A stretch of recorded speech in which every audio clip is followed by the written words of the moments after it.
À celui qui peut vous préserver de toute chute et vous faire paraître devant sa gloire irréprochable dans l'allégresse.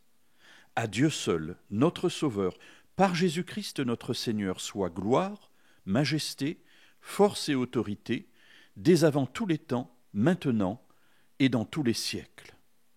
Et Jude termine par Amen.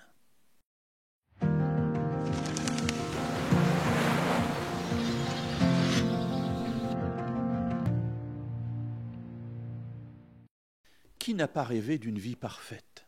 Qui n'a pas rêvé d'une vie sans péché? Qui n'a pas rêvé d'être enfin débarrassé de ce poids qui nous mène, j'allais dire inexorablement, vers la faute et vers le péché? Jude nous parle ici d'une réalité. Ce corps qui nous tire vers le bas peut-être et cet esprit qui nous tire vers le haut. Je caricature un peu parce que ça n'est pas tout à fait présenté comme cela dans la Bible. Mais Paul dira aussi qu'il veut faire quelque chose, mais il n'arrive pas à le faire, et la chose qu'il ne veut pas faire, c'est la chose qu'il fait.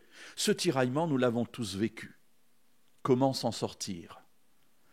Jude nous le dit. Dieu seul, notre Sauveur, par Jésus-Christ notre Seigneur, lui peut le faire. Effectivement, dans ce verset 24, il dit « À celui qui peut vous préserver de toute chute et vous faire paraître devant sa gloire irréprochable dans l'allégresse. » Pour autant, il ne faudrait pas se tromper et penser que lorsque je tombe, c'est forcément parce que j'ai renié Dieu. Dans mon ministère, j'ai eu l'occasion à de multiples reprises de voir des gens qui confondaient la justification et la sanctification, ou, en langage plus courant, qui confondaient le fait d'être sauvé et le fait de tomber et de pouvoir se relever. Mes amis, le salut est fondé sur la mort et la résurrection de Jésus. Il n'entre pas du tout en ligne de compte avec vous. Dans la mesure où vous acceptez dans votre vie la mort de Jésus et le fait qu'il soit mort pour vous et qu'il soit ressuscité pour vous, vous êtes sauvés. Et tant que vous restez dans cette conviction, vous êtes sauvés. Et ensuite, il y a la marche de tous les jours.